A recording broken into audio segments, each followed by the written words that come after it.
parler un peu plus en profondeur et un peu plus en détail de la semence dont je parle dans ma vidéo « La vérité sur Dieu que le monde ignore ».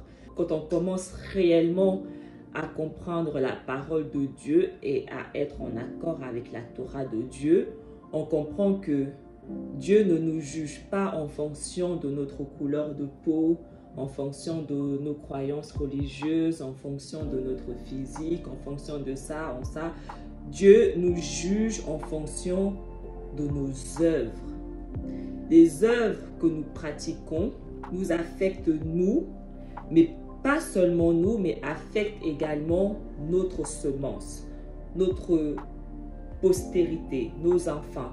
Et c'est pour ça que Dieu, il dit que je suis un Dieu qui punit l'iniquité des pères jusqu'à la 3e et la 4e génération et qui fait miséricorde jusqu'à la 1000e génération. En d'autres termes, la justice qu'un homme pratique est enregistrée dans les tablettes célestes et sa semence sera une semence bénie. Dieu nous juge en fonction de la semence dont nous sommes issus. On peut le voir même dans le commencement avec Adam et Ève. Adam a transgressé contre Dieu, il a été puni et sa semence également a été punie. Nous payons tous les actions d'Adam parce que nous sommes tous issus d'Adam. Dieu a dit tu mourras, mais ce n'est pas seulement Adam qui est mort, c'est toute sa semence entière qui connaît également la mort, qui connaît le même jugement, la même sentence, la même punition. Dieu, c'est un Dieu juste.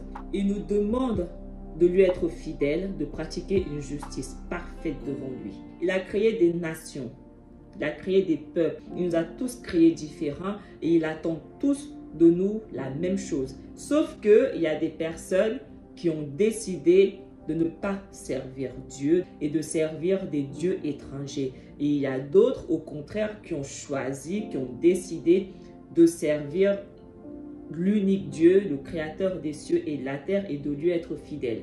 Et Dieu, il juge en fonction des actions et des œuvres de chacun. Et on peut le voir aussi dans Caïn et Abel. Les œuvres de Caïn étaient mauvaises et les œuvres d'Abel étaient bonnes. Caïn, qu'est-ce qu'il a fait?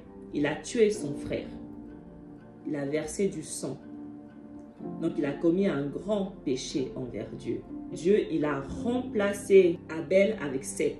Et donc, du coup, qu'est-ce qui s'est passé? La semence de Caïn, donc les enfants qui sont sortis de Caïn, c'est-à-dire d'une semence mauvaise, impure, ont automatiquement payé les frais des actions de leur père. Donc, toutes les personnes qui croient, qui disent qu'il faut être chrétien, qu'il faut être musulman, qu'il faut être ceci, qu'il faut être cela, que c'est eux qui ont la vérité, non, ils sont tous perdus.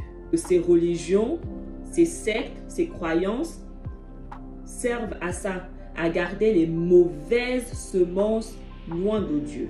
Dans le livre des Jubilés, chapitre 5, et de tous ceux qui corrompirent leur voix et leurs pensées avant le déluge, aucune personne humaine ne fut laissée indemne, excepté Noah seul, car sa personne fut acceptée en partie pour ses fils, que Dieu sauva des eaux du déluge pour son compte, parce que son cœur était droit dans toutes ses voies et suivant ce qui avait été ordonné le concernant, qu'il ne s'était pas détourné de tout ce qui lui avait été commandé. Parce que les actions de Noah étaient parfaites et justes, c'était le seul de sa génération avant le déluge qui était droit et juste, sa semence en a également bénéficié. Ses enfants ont été également sauvés. Sa maison a été également sauvée. Si Noah n'avait jamais eu d'enfant, il aurait été le seul à être sauvé. Et si nous lisons le chapitre 7, toujours du livre des Jubilés, « Car quiconque verse le sang humain et quiconque mange du sang de n'importe quelle chair sera entièrement détruit de la terre, et il ne restera aucun homme qui mange du sang ou qui verse le sang humain sur la terre. Il ne restera rien non plus de sa semence, ni de descendants vivants sous les cieux, car ils iront dans le Sheol et descendront dans une place de condamnation, et ils seront tous soustraits par une mort violente dans la ténèbre de l'abîme. Quelqu'un qui mange du sang et que toi, tu es issu de cette semence, tu peux être sûr que tu n'obtiendras jamais la grâce de Dieu. C'est ce que la Bible dit. Sa semence entière sera déracinée et ira dans le Sheol. Il y a des péchés qui sont des péchés de mort. Manger du sang est un péché de mort. Les chrétiens excluent carrément la Torah de Dieu. Pour eux, on n'est plus sur l'Ancien Testament, on est sur le Nouveau Testament. Les chrétiens ne comprennent pas que le Nouveau Testament est l'accomplissement de la Torah. Donc, si tu n'es pas en accord avec la Torah, si tu ne comprends pas déjà l'Ancien Testament, tu ne peux pas comprendre un mot du Nouveau Testament. Pour comprendre la parole de Dieu et être en accord avec la parole de Dieu, il faut comprendre le commencement. Comment est-ce que tout a commencé pour qu'on en soit arrivé avec Jésus? Si les enfants d'Israël avaient été en accord avec la Torah de Dieu, Jésus n'aurait jamais eu besoin de venir. Jésus est venu accomplir la Torah de Dieu que les enfants d'Israël ont carrément abandonné. Les gens, quand ils viennent dire qu'on n'est plus sur la Torah, que la Torah n'est plus valide, qu'il ne faut plus écouter la Torah, qu'on n'est plus sur les lois de Moïse, ces gens-là, en disant ça, ils changent l'identité de Dieu. Dieu dit, je suis le même, je ne change pas. Donc quand tu viens dire que la Torah n'est plus valide, tu changes littéralement l'identité de Dieu. Tout ce qui est écrit dans la Bible est enregistré et écrit sur les tablettes célestes. Les tablettes célestes ne sont pas des ardoises où tu écris, tu effaces, tu réécris, tu effaces, tu réécris, tu effaces. C'est déjà gravé et écrit avant même le fondement de la terre. La Torah, c'est les 5 premiers livres de l'Ancien Testament. Ce sont les livres de Moïse. Avant d'arriver au Nouveau Testament, il y a eu une histoire avant. Il s'est passé des choses avant. Qu'est-ce qui a fait que Jésus ait besoin de venir sur terre? C'est la Torah, la parole de Dieu que Dieu nous demande d'être en accord avec. Et les chrétiens ont carrément exclu la Torah de Dieu. Ils ont créé une religion basée que sur le Nouveau Testament. Et Dieu dit que toutes les personnes qui ne sont pas en accord avec sa Torah vont connaître son jugement. Et lorsqu'on lit le chapitre 9, et voici les fils de Noah séparèrent entre leurs fils en présence de leur père Noah, et il les lia par un serment, engageant une malédiction sur chacun qui chercherait à saisir la part qui ne lui a pas été échue dans son lot.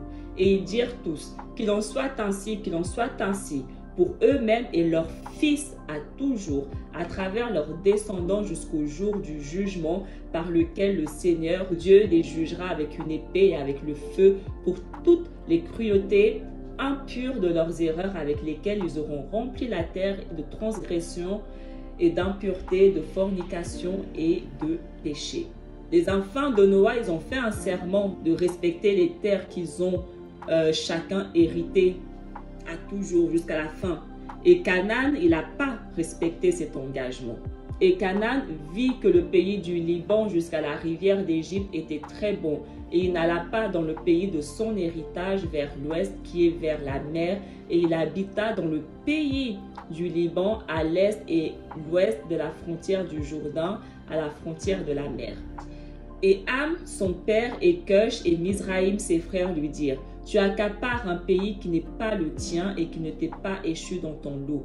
Ne fais pas ça, car si tu fais ça, toi et tes fils tomberont dans le pays et seraient maudits de révolte, car tu accapares par révolte, et par révolte tes enfants tomberont, et tu seras toujours déraciné à jamais. N'habite pas dans l'habitation de Shem, car cela revient à Shem et à ses fils dans leur lot. Maudit sois-tu et maudit seras-tu devant tous les fils de Noah, selon la malédiction par laquelle nous nous sommes engagés par un serment en présence du juge sacré et en présence de Noah, notre père. Quand Dieu il a dit à Abraham que je te donnerai la terre de Canaan, Dieu il a juste redonné des parts qui revenaient à Abraham de base.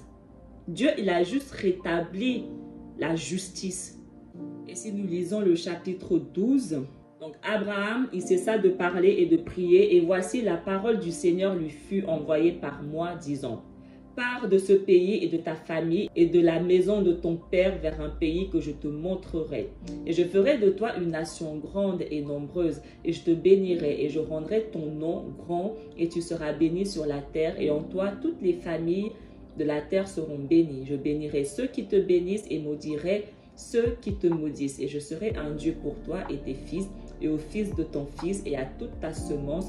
Ne crains pas, à partir de maintenant et pour toutes les générations de la terre, je suis ton Dieu.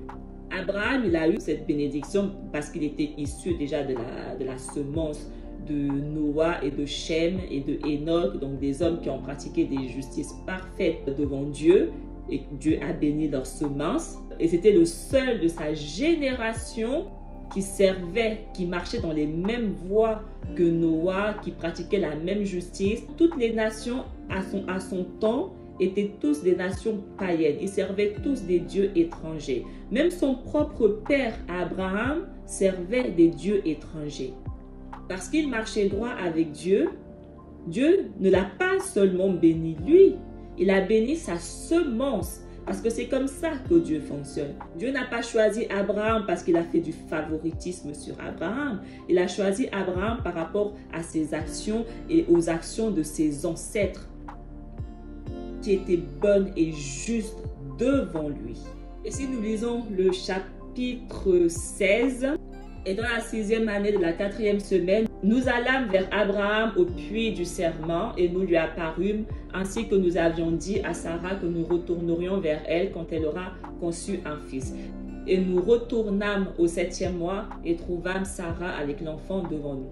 Et nous le bénîmes et lui annonçâmes toutes les choses qui ont été décrétées le concernant, qu'il ne mourrait pas avant qu'il ait eu 6 fils de plus et qu'il élèverait avant de mourir, mais que son nom et sa semence seront déclarés par Isaac et que toute la semence de ses fils seront des païens et considérés avec les païens.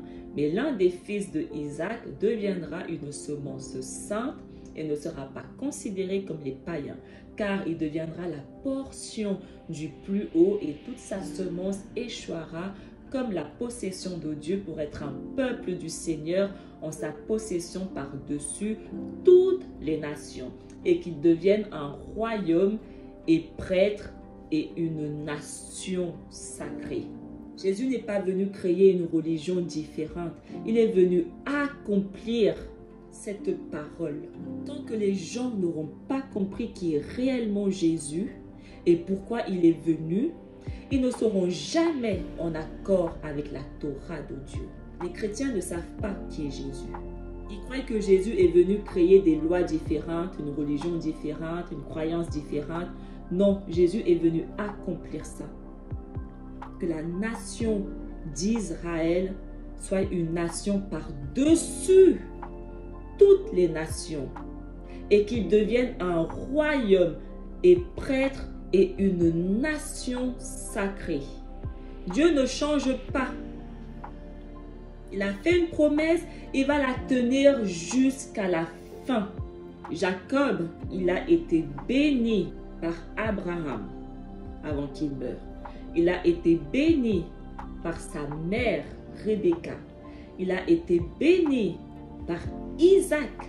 Des personnes qui ont exercé une justice parfaite devant Dieu.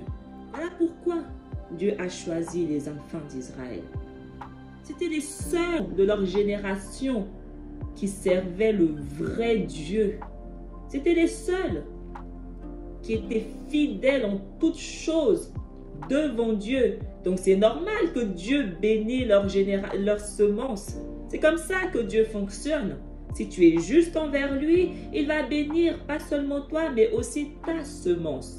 Les gens, vu qu'ils ne comprennent pas le fondement, ils croient que Dieu les a choisis parce qu'ils étaient noirs ou parce que machin ou parce que bidule. Tout est une question de semence. Dans le chapitre 19, Abraham, il a béni Jacob.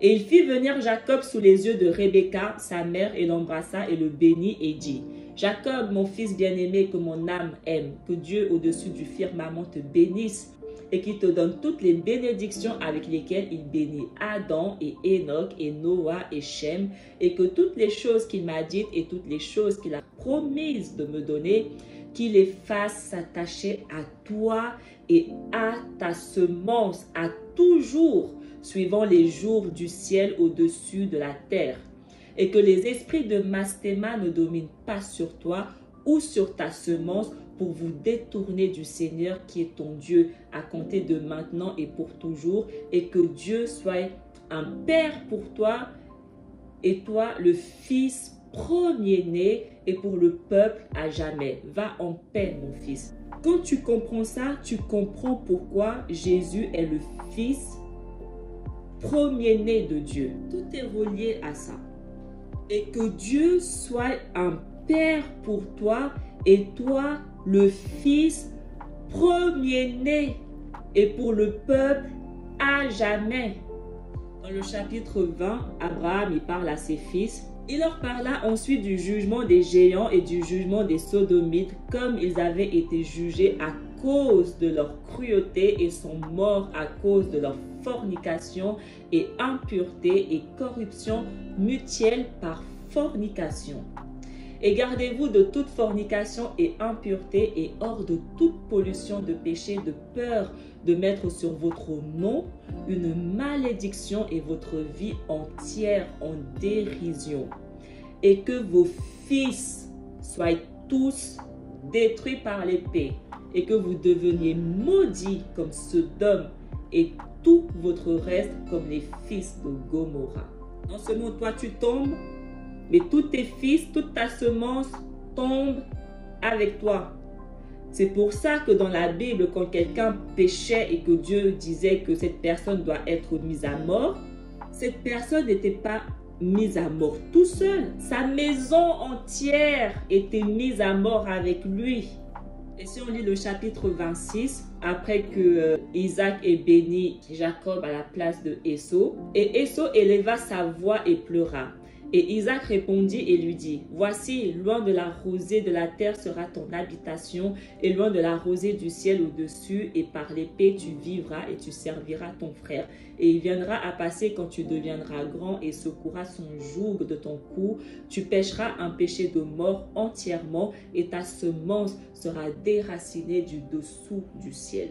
Ésaü, il a commis un péché de mort qui a fait en sorte que lui et sa semence entière sera déracinée de dessous la terre. Aucun n'aura la grâce de Dieu. Ils vont tous périr. Et c'est pour ça que dans la Bible, Jésus, les paraboles qu'il utilise sont des paraboles qui sont toujours liées avec les semences, les récoltes, les fruits, les graines. Parce que tout est une question de semences. Luc 12, les terres d'un homme riche avaient beaucoup rapporté. Il raisonnait en lui-même disant: Que ferai-je car je n'ai pas de place pour serrer ma récolte? Voici, dit-il, ce que je ferai. J'abattrai mes greniers, j'en bâtirai de plus grands, j'amasserai toute ma récolte et tous mes biens et je dirai à mon âme: Mon âme, tu as beaucoup de biens en réserve pour plusieurs années. Repose-toi, mange, bois et réjouis-toi. Mais Dieu lui dit: Insensé, cette nuit même, ton âme te sera redemandée et ce que tu as préparé, pour qui sera-t-il? Il en est ainsi de celui qui amasse des trésors pour lui et qui n'est pas riche pour Dieu. Donc là, on comprend dans cette parabole que ceux qui amassent des trésors pour eux, non seulement ils ne pourront pas en profiter, mais leur semence non plus ne pourra pas en profiter. Et ce que tu as préparé, pour qui sera-t-il? Dieu, sa parole, c'est: sois en accord avec ma Torah. Et tu seras béni, et ta semence également sera bénie. Point. Mais les gens ne sont pas en accord avec la Torah de Dieu. Le monde entier n'est pas en accord avec la Torah de Dieu. Et lorsque le jugement va venir, beaucoup vont tomber de haut. Parce que beaucoup croient qu'ils sont en accord, alors qu'ils sont carrément à la plaque de la vérité de Dieu.